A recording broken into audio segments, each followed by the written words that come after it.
Hello दोस्तों, स्वागत है आप सभी का फिर से अपने चैनल पर। दोस्तों, हम कर रहे थे 6.3 एक्सरसाइज ट्राइंगल की। इसमें हमने बाकी सवाल कर लिए हैं। ये 13वां सवाल है, यानी कि 13वां सवाल हमसे क्या बोल रहा है। एक त्रिभुज एबीसी की भुजा बीसी पर एक बिंदु डी इस प्रकार स्थित है। यानी कि वो कह रहा है एक त्रिभुज है एबीसी। एबीसी पहले हम त्रिभुज बना लें। ये देखिएगा, वो कह रहा है ए बी और सी एक त्रिभुज है, उस पर बीसी पर डी इस प्रकार स्थित है। डी इस पे है, इस पर डी है कहीं इस प्रकार है कि एडीसी बराबर कोण बीएसी, कोण एडीसी बराबर कोण बीएसी। यानी कि यहां कोई एक बिंदु है, डी है, वो बता रहा है इस तरीके से। ठीक है, बीसी पर एक बिंदु डी है और जो कोण है एडीसी, एडीसी ये वाला कोण इसके है बीएसी के बराबर, बीएसी। यानी कि ये वाला जो कोण है वो इसके बराबर है। ठीक है, चलो करते हैं इसको। सबसे पहले हमें दिया क्या है, दिया है कुछ, दिया है कुछ, दिया है ना। क्या दिया है, हमें दिया है कोण बीएसी,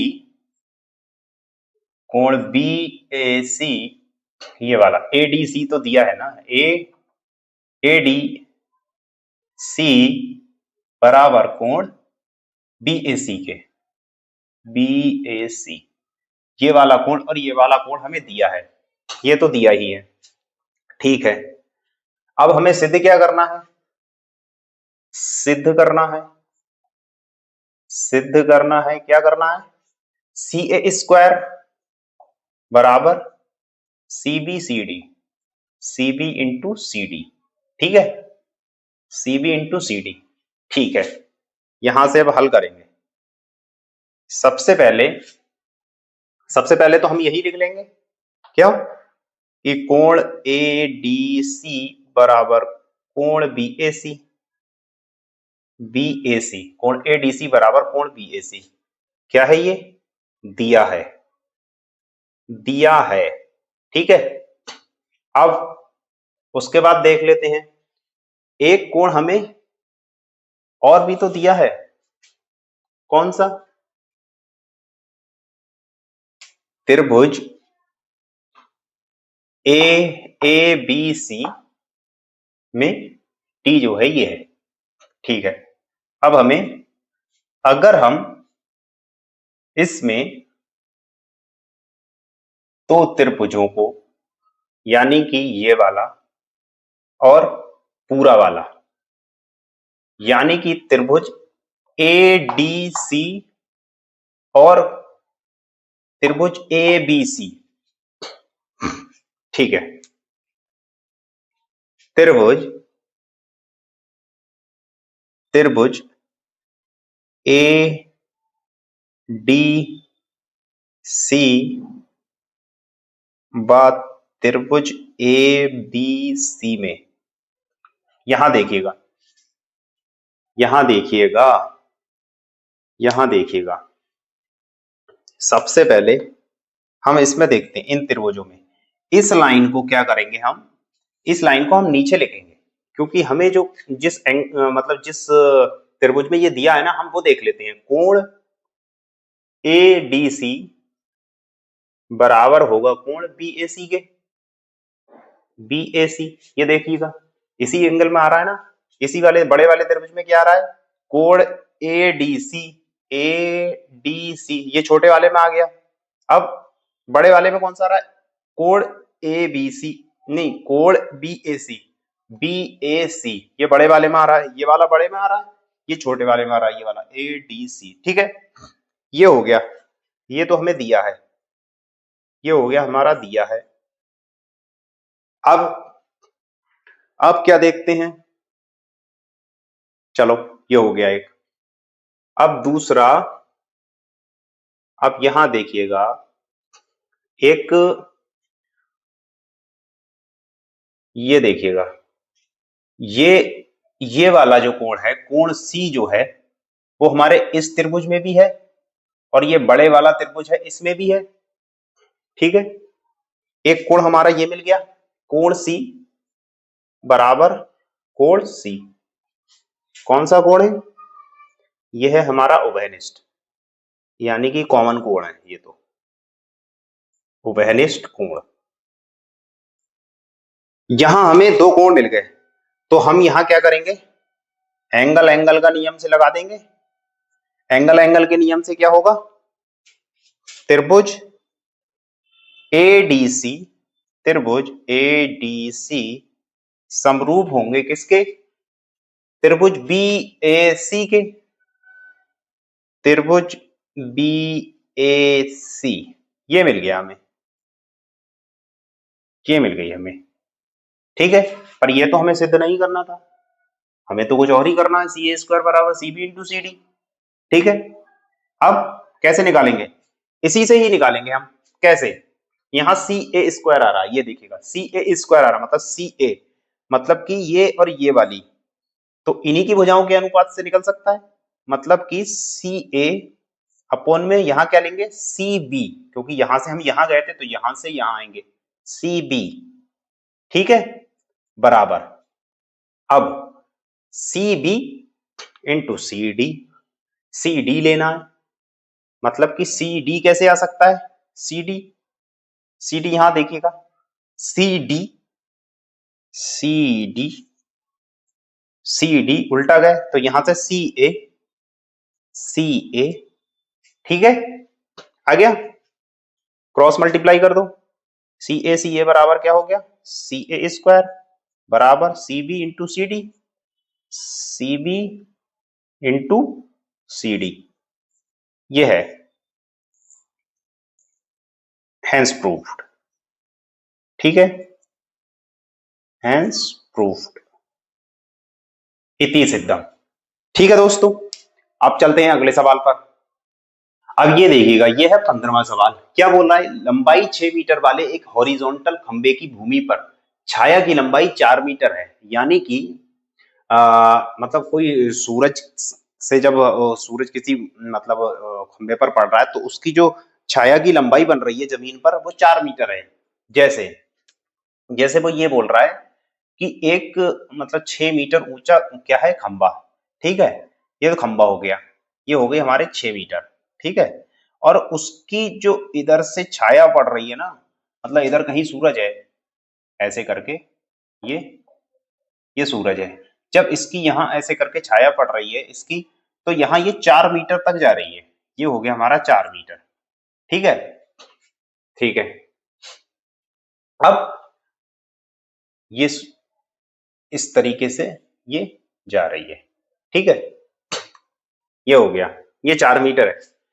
अब वो बोल रहा है कि उसी समय, मतलब इसी समय, जब इस समय सूरज था, इसी समय एक और मीनार की लंबाई कितनी है, 28 मीटर, मतलब मीनार की छाया की लंबाई। उसी समय एक मीनार की छाया की लंबाई, उसी समय एक मीनार है, उसकी छाया की जो लंबाई है वो बन रही है हमारी 28 मीटर, या 28 मीटर।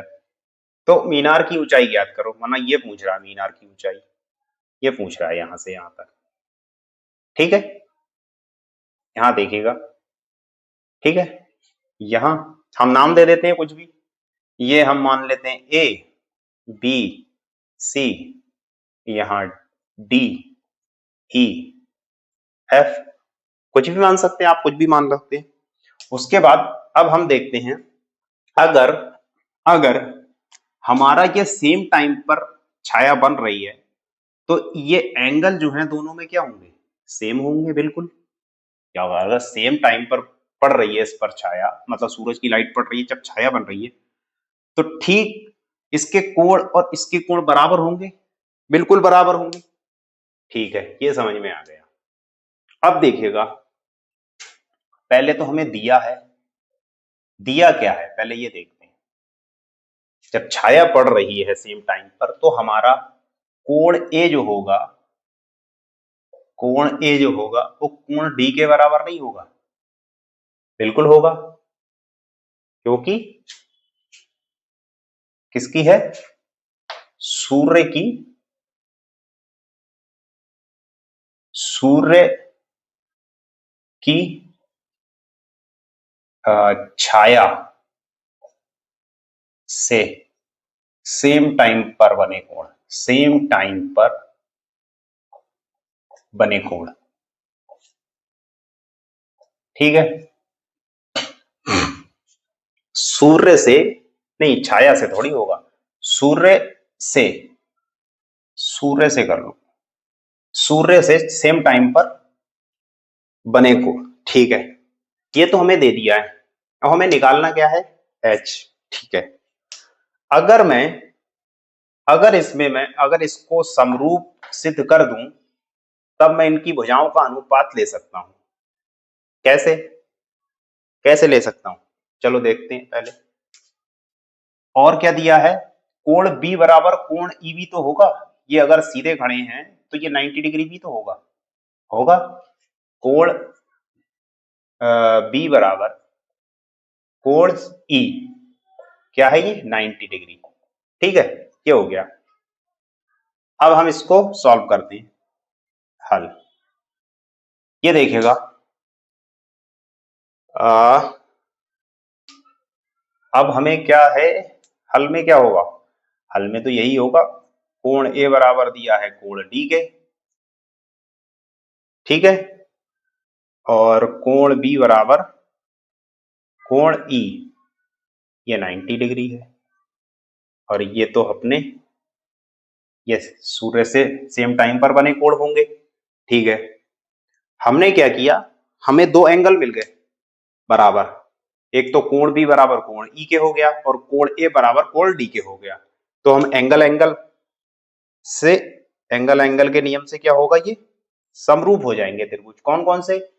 त्रिभुज ABC बराबर DEF, त्रिभुज